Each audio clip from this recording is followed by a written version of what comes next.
Assalamualaikum warahmatullahi wabarakatuh.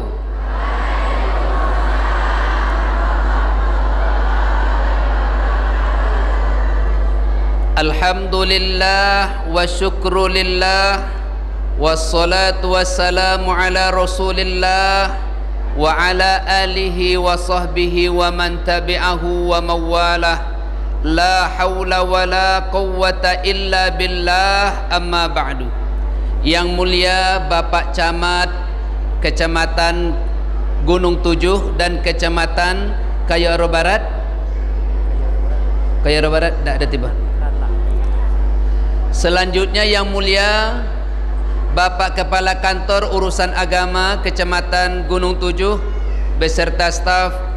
Yang mulia seluruh kepala desa yang hadir, seluruh ketua permata desa, yang mulia ketua dan pengurus badan kontak Majelis Taklim Kabupaten Kerinci yang hadir bersama kita hari ini, seluruh ibu-ibu yang hadir di sini, semuanya calon-calon penghuni surga yang dirahmati Allah. Mudah-mudahan kita ini masuk surga kalau Mbuh masuk surga. Mbuh cepat masuk surga. Mbuh cepat hati.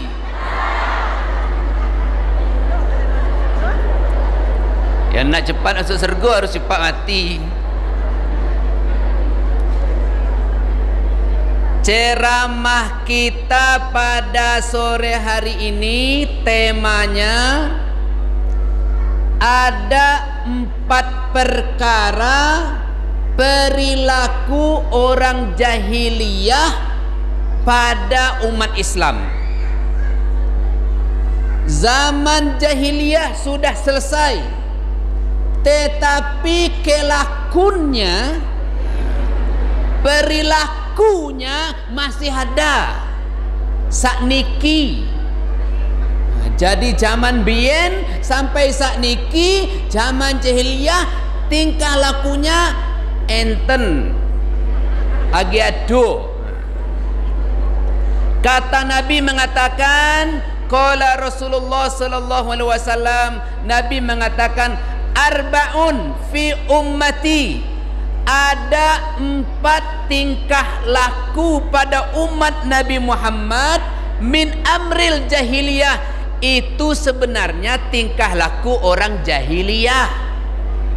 La tarkunahunna, umat Islam, umat Nabi Muhammad sallallahu alaihi wasallam tidak meninggalkan sepenuhnya 4 perilaku jahiliyah pada umat Nabi Muhammad. Apa itu? Apa 4 perilaku jahiliyah pada umat Nabi Muhammad? Coba perhatikan ibu-ibu sekalian. Mudah-mudahan mengko wis ngaji mriki mboten enten. Kita ora odo. Enggak ada sama kita. Apa itu? 1. Perilaku jahiliyah pertama adalah al-fakhru fil ahsab. Apa itu? Suka berbangga-bangga tentang penghasilan, tentang harta, tentang anak. Kalau ceritanya cerita penghasilan, awal-awalnya dia nanya penghasilan orang, sebenarnya dia mau ngasih tahu penghasilan dia. Misalnya duduk di warung, dia cerita sama ibu-ibu, "Ibu, suami ibu kerjanya apa?" "Oh, suami saya kerjanya guru." "Oh, guru ya. Sudah golongan berapa suami ibu?" "Baru golongan 3B." 3B. "Gajinya berapa suami ibu?" "Ya, gaji suami saya 3.500.000." 3.500.000. "Kalau suami saya 4.200.000. Dia tanya gaji suami orang, tujuannya sebenarnya dia mau bilang gaji suami dia. Itu tujuannya. Nanti dia berbangga-bangga, "Ibu, suami ibu kalau selain jadi guru ada kerja tambahan enggak?"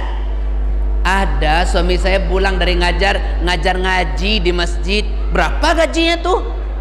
Adalah dari kepala desa, dibayar 6 bulan sekali ya Pak? Setahun sekali.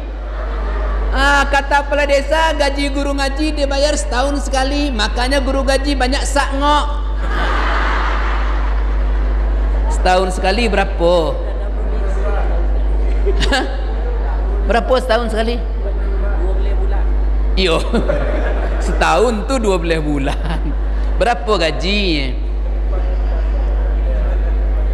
4,5 juta. 4,5 juta suhang guru ngaji. Haliluk kayo. 2 guru ngaji. Oh 3 Tadi suhang lah 2, 3 puluh. 3 guru ngaji 4,5 juta. 4,5 juta bagi 3 untuk setahun. Jadi bertanya, oh setahun 4,5 juta bagi 3. Yo, oh itu gawe laki ya. Kalau laki aku hanya nanam kubi sekali panen.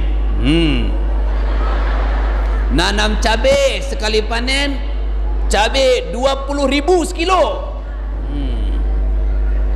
Kami 3 tahun dapat Fortuner. Dia mau sebenarnya berbangga-bangga berapa pendapatan.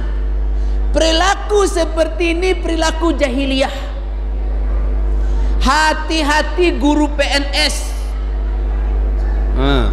Guru PNS sertifikasi pula.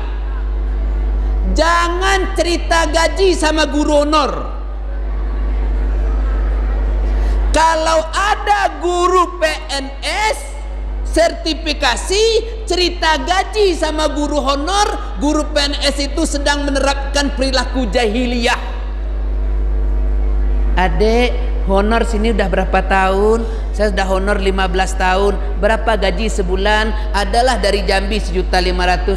Oh, kalau saya 4 juta itu belum masuk sertifikasi. Bagi guru honor tuh sakit.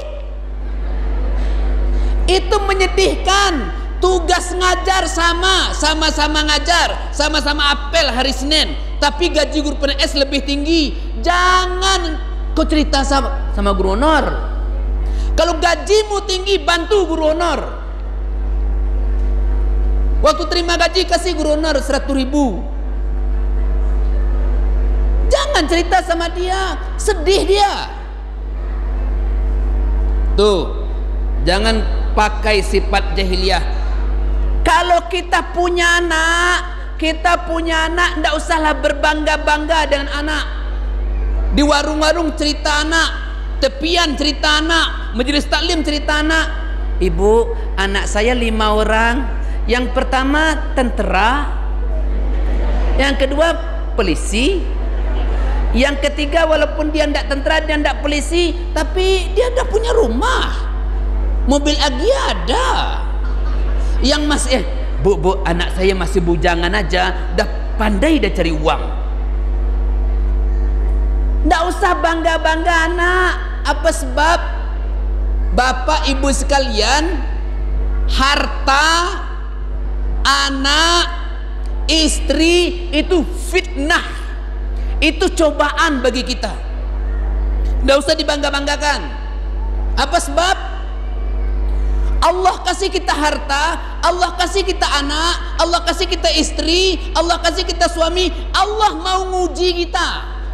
Orang ini dikasih harta berlimpah, beriman apa tidak? Waktu miskin dulu rajin masuk masjid, waktu kaya nengok pintu masjid tidak pernah.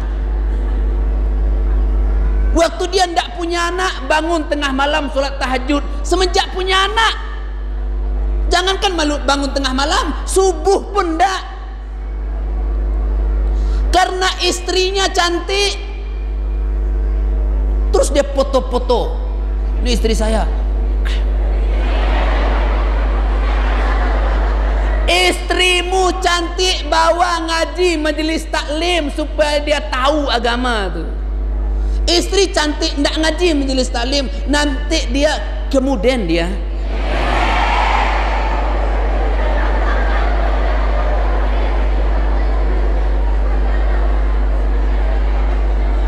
harta banyak, anak berhasil, sukses, istri cantik, bukan untuk dibangga-banggakan, tapi untuk disyukuri.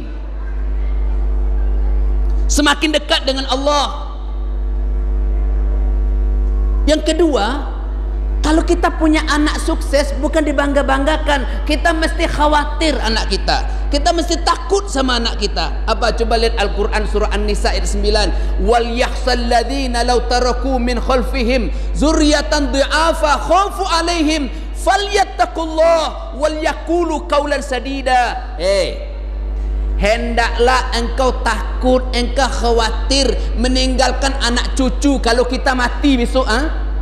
Kalau kita mati, kita hendaknya khawatir meninggalkan anak, meninggalkan cucu. Apa yang kita khawatir? Kita khawatir anak cucu itu lemah. Lemah apa? Lemah yang paling kita takutkan, lemah iman. Kita mati, tinggal anak, iman lemah. Kita masih hidup, anak masih masuk masjid, masih sholat Jumat. Kita masih hidup, anak masih pakai jilbab. Kita masih hidup, anak masih ngaji. Apakah kita mati, anak masih sholat? Apakah kita mati, anak masih masuk masjid?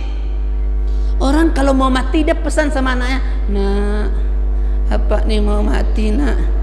Nak, apa gulo nak? Asam urat nak? Kalau apa mati, kau nak kerja apa? Kalau bapak mati kau makan apa? Tak usah pikir kalau bapak matinya makan apa, kalau bapak matinya kerja apa. Nyo tahu cari kerja sendiri. Nyo lah gedang, wis gede.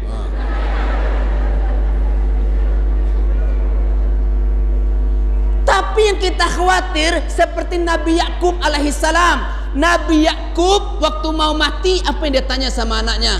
Nak, aku mau mati. Mada ta'buduna min ba'di? Nak, kalau aku mati, besok engkau nyembah apa? Kalau aku mati, apakah engkau masih sholat? Enggak. Kalau aku mati, masih masuk masjid? Enggak. Kalau aku mati, engkau bisa berdoa untuk aku? Enggak. Bukan nanya engkau makan apa. Itu yang kita takut. Nanti kita mati, anak nak ngaji, anak nak ngirim doa, kita mati dia buka apa? Main cip, cup cup cup cup cup cup. Kita mati anak main chip, Marco Polo.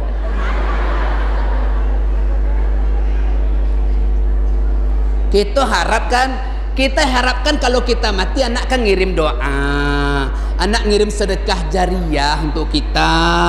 Ini matinya main chip. Kalau anak kita berhasil, anak kita jadi kaya, anak kita jadi PNS, anak kita tentara, anak kita polisi, tidak perlu dibanggakan, apalagi kalau dia tidak sholat. Saya senang anak saya hartanya banyak, sholat enggak. Nah, itu hati-hati. Itu satu. Yang kedua ibu-ibu, bapak-bapak sekalian, sifat jahiliyah terjadi pada umat Nabi Muhammad. Apa yang kedua? Watta'nu fil ansab. Apa itu? Meremehkan, menghina keturunan orang lain. Keturunan dia diangkat-angkat, keturunan orang dihina. Kenapa dia hina keturunan orang? Mungkin keluarga itu keluarga tidak terpandang, mungkin keluarga itu tidak ada yang jadi pegawai, tidak ada yang jadi polisi. Ada juga orang seperti ini. Dia awal-awal cerita seperti kasihan, ibu hati, iba, kasihan. Dia cerita di warung-warung, cerita di kedai-kedai. Ibu, kasihan nengok tetangga kita itu ya. Kenapa kasihan bu? Iya, bapak ibunya banting tulang, peras keringat, pagi-pagi pulang petang, membiayai anaknya kuliah, 5 anaknya kuliah semua. Tapi kasihan kita nengok ya. Kasihan kenapa? 5 anaknya teman kuliah, tidak ada yang jadi orang. Tidak ada jadi orang, emangnya jadi apa? Emangnya anakmu saja yang jadi orang? Anak orang tidak jadi orang? Ini penghinaan namanya. Penghinaan.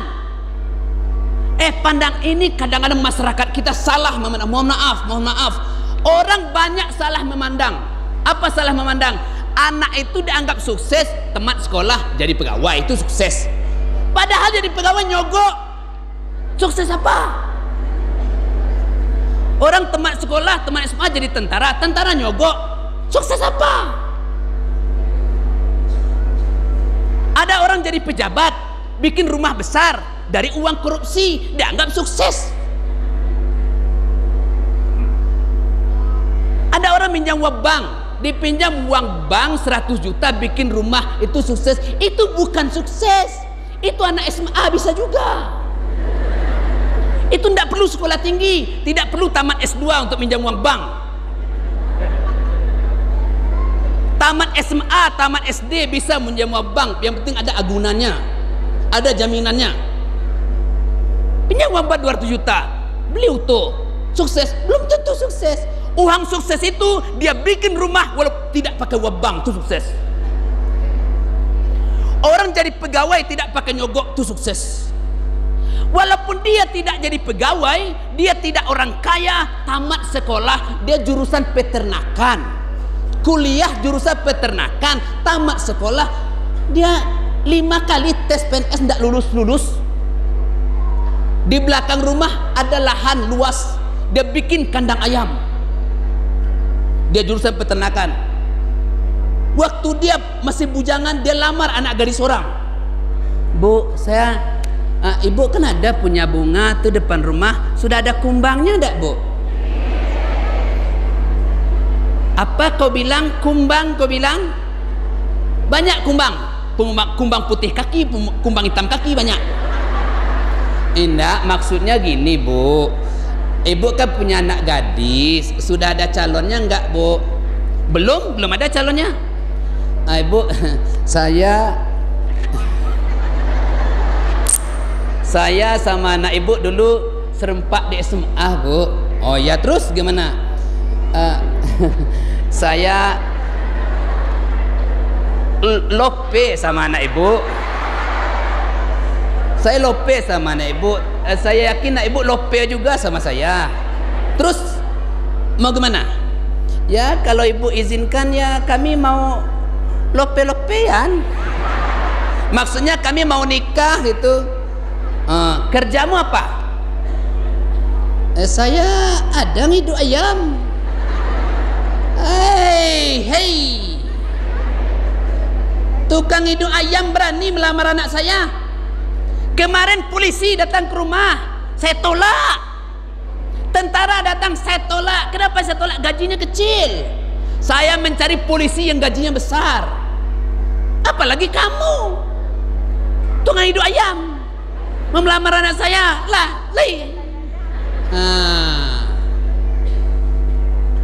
Sebulan setelah itu dengar kabar ada anak bujang masih muda naik haji plus, ongkosnya lebih 200 juta haji plus.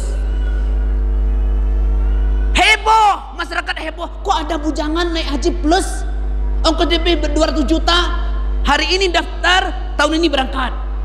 Siapa dia? Ternyata yang berangkat itu yang tukang ngiduk ayam itu.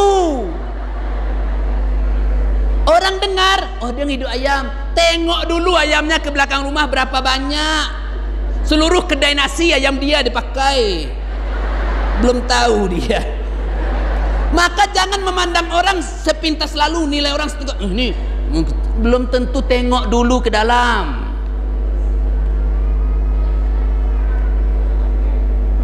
Ya yang kampung ya, sedang eloknya degurin. Jadi Bapak Ibu sekalian, jangan pernah kita meremehkan keluarga orang lain. Dulu orang jahiliyah mengatakan apa? Muhammad itu putus, Nabi Muhammad putus keluarganya, dia tidak punya keluarga lagi. Apa sebab? Nabi Muhammad punya anak laki-laki 2. Nabi Muhammad punya anak laki-laki 2, 1 Qasim, 2 Ibrahim. 2 anak laki-laki Nabi meninggal dunia. Orang Arab waktu itu kan tidak menganggap anak perempuan. Kalau kita punya anak perempuan tuh sama tidak punya anak.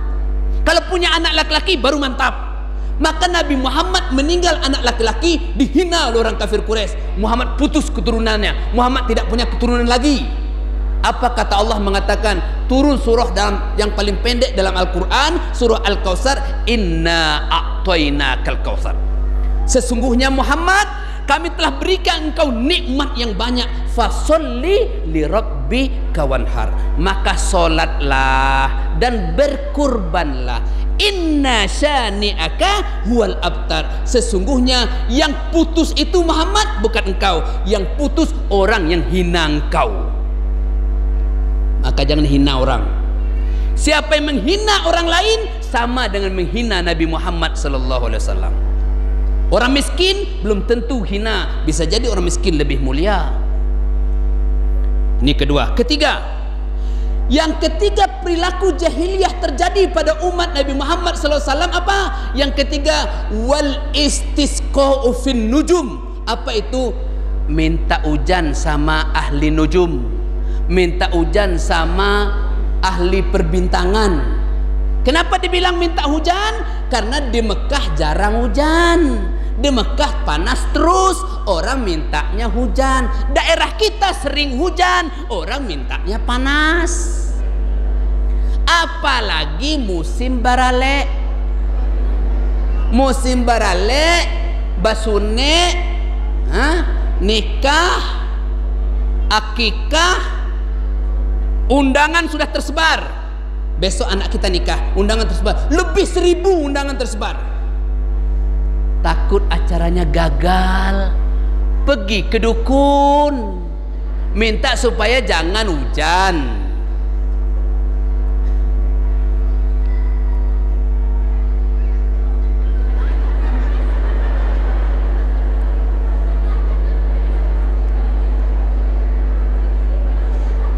Setidak-tidaknya kalau mau hujan juga, tolong hujannya dialihkan. Jangan hujan di sini, hujanlah di Lubuk Keluk misalnya. Apa hujan Sungai Rumput misalnya. Kok jangan hujan sini. Siapa yang melakukan hal seperti itu, ini kerja jahiliyah. Kenapa kerja jahiliyah? Orang jahiliyah dulu begitu. Kalau kita mau minta, kenapa tidak minta langsung sama Allah saja? Allah berkuasa atas segala sesuatu. Allah punya malaikat Mikail. Malaikat Mikail tugasnya ngatur rezeki, ngatur hujan. Minta aja sama Allah. Masa dukun ngambil tugas malaikat?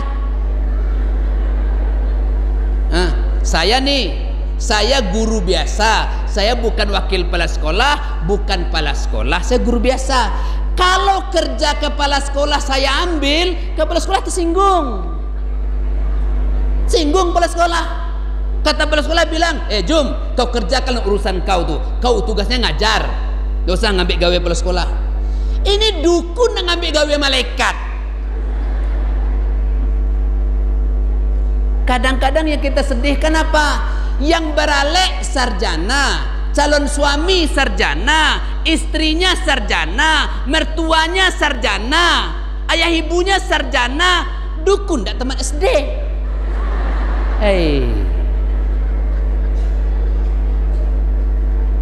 Bahkan kalau kita lihat waktu caleg, pemilihan bupati, pemilihan gubernur, laku tuh dukun.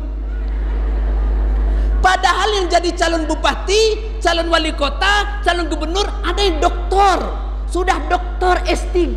Kalau sudah S3, TK, SD, SMP, SMA, S1, S2, S3, 7 dia punya ijazah di rumah. Tunduk di kaki orang tak punya ijazah. Apa guna ijazah 7 helai?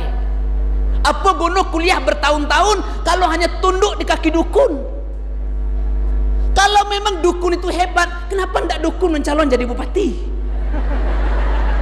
Kalau hebat dukun, dukun bayarlah jadi bupati. Di mana lah letak akal sehat tu?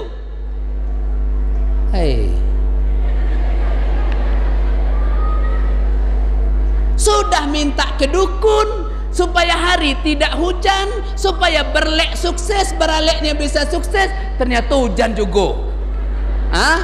awaklah berdosa gedang, dosa gede. Dah ya, oi. Dosa lah gedang, syirik, hujan juga. Ditanya Pak Dukun, Pak Dukun di mana ini? Kan saya sudah kasih berikat. Kan saya kasih isi jikat tu kepeng. Kok hujan juga? Apa kata dukun bilang? Begini Pak, sekarang orang banyak beralih. Mau dialih ke situ, situ orang beralih juga. Orang itu ngalih ke sini. Tuh.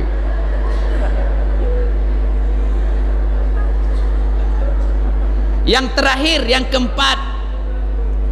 Yang keempat, perilaku jahiliyah apa? Yang keempat perilaku jahiliyah adalah wan-niyahah. Apa itu niyahah? Wan-niyahah maksudnya begini. Ada orang mati. Orang mati kan modar. Mati modar bahasa Jawa. Modar apa modar-modar? Ada orang mati kan? Ada keluarga kita mati. Kita nangis. Nangis terseduh-seduh, dia tarik bajunya, dia tarik rambutnya.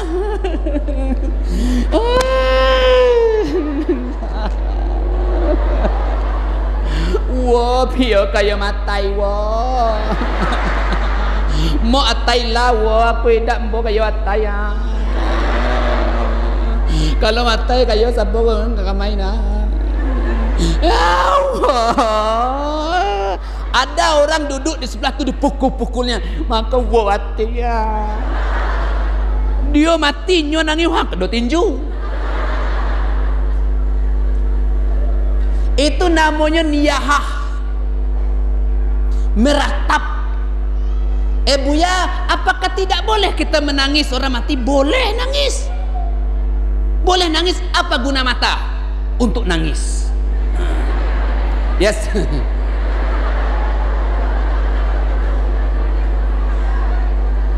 Ya, mata selain untuk melihat, gunanya untuk nangis.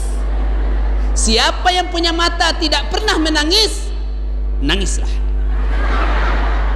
Supaya matanya berfungsi. Waktu kita nangis ke air mata keluar tuh.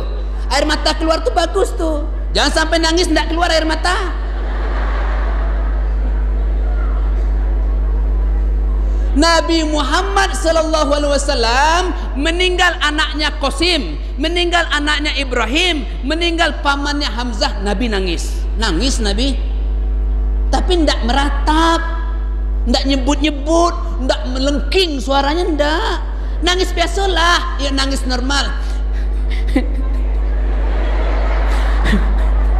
Alah, jadilah tu. Tak behayonian. Kenapa nangis? Ya biasa, nangis tu normal. Istri mati, kita berpuluh-puluh tahun berteman dengan dia. Dia setrika baju kita, dia masak untuk kita, dia urus kita. Mati dia, nangis kita, harus nangis.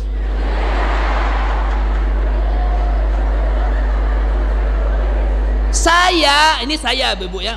Saya jangankan istri saya mati, ya janganlah mati dulu kan. Ya kalau mati saya minta sayalah dulu mati. Jangan istri saya dulu mati. Baik, istri saya masih muda. Jangankan mati, istri saya sakit gigi aja sedih saya. Wah, gigi ku. Apa nak ti kau? Apa nak ti kau? Ndak goreng. Ndak jagung, ndak apa. Pokok apa kena hatinya aku beli, mumpung giginya sakit. Ndak obat apa? Beli obat supaya cepat sehat. Sebab kalau dia sakit, siapa nak masak untuk kita? Apalagi dia mati. Ingat Bapak Ibu sekalian, kalau kita meratap kepada orang mati, apa kata Nabi mengatakan? Man niyaha alaihi fa innahu yu'adzibuhu bima nayaha alaih. Siapa yang meratap terhadap orang mati, kita sayang sama dia, kita meratap, menangis, luhur kanci baju, nangis, maka orang yang mati itu diazab oleh Allah karena kita meratap. Terima kasih, mohon maaf, wabillahi taufiq wal hidayah. Wassalamualaikum warahmatullahi wabarakatuh.